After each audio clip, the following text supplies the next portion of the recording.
सत्यनारायण व्रत कथा। श्री सत्यनारायण कथा भगवान विष्णु से जुड़ी एक पौराणिक कथा है। इस कथा के मुताबिक सत्यनारायण कथा सुनने से हजारों साल के यज्ञ के बराबर फल मिलता है। इस कथा को सुनने से सौभाग्य की प्राप्ति होती है।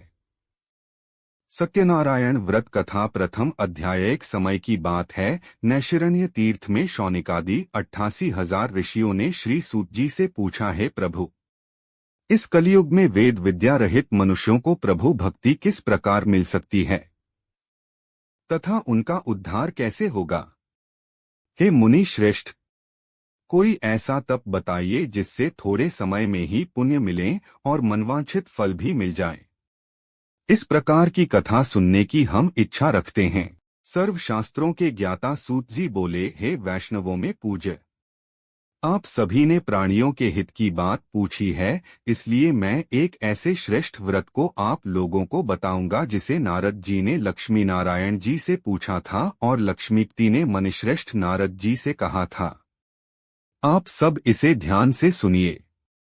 एक समय की बात है, योगीराज नारद जी दूसरों के हित की इच्छा लिए अनेकों लोकों में घूमते हुए मृत्युलोक में आ पहुंचे।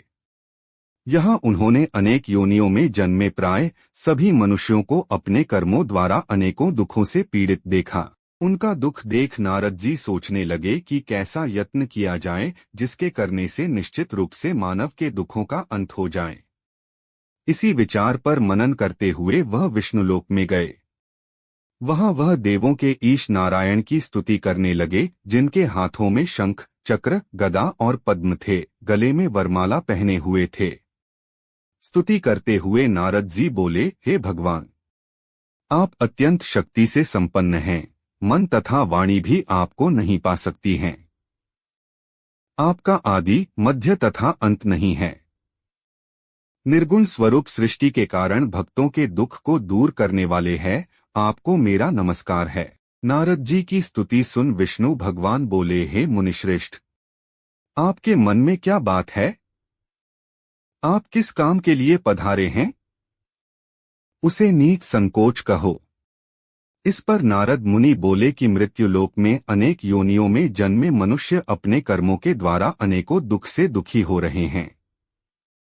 हे नाथ, आप मुझ पर दया रखते हैं तो बताइए कि वो मनुष्य थोड़े प्रयास से ही अपने दुखों से कैसे छुटकारा पा सकते हैं।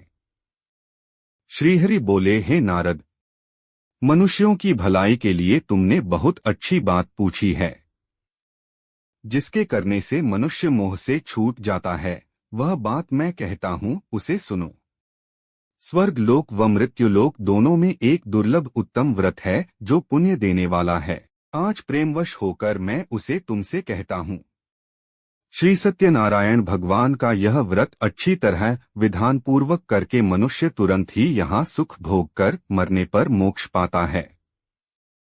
श्रीहरि के वचन सुन नारद जी बोले कि उस व्रत का फल क्या है और उसका विधान क्या है? यह व्रत किसने किया था? इस व्रत को किस दिन करना चाहिए? सभी कुछ विस्तार से बताएं। नारद की बात सुनकर श्रीहरि बोले, दुख व शोक को दूर करने वाला यह सभी स्थानों पर विजय दिलाने वाला है। मानव को भक्ति व श्रद्धा के साथ शाम को श्री सत्यनारायण की पूजा धर्म परायण होकर ब्राह्मणों व बंधुओं के साथ करनी चाहिए। भक्ति भाव से ही नैवेद्य, केले का फल, घी, दूध और गेहूं का आटा सवाया लें। गेहूं ब्राह्मणों सहित बंधु बांधवों को भी भोजन कराएं, उसके बाद स्वयं भोजन करें। भजन कीर्तन के साथ भगवान की भक्ति में लीन हो जाएं। इस तरह से सत्यनारायण भगवान का यह व्रत करने पर मनुष्य की सारी इच्छाएं निश्चित रूप से पूरी होती हैं।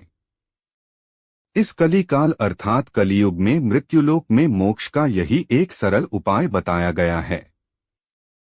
श्री सत्यनारायण व्रत कथा का पहला अध्याय संपूर्ण। बोलिए श्री सत्यनारायण भगवान की जय।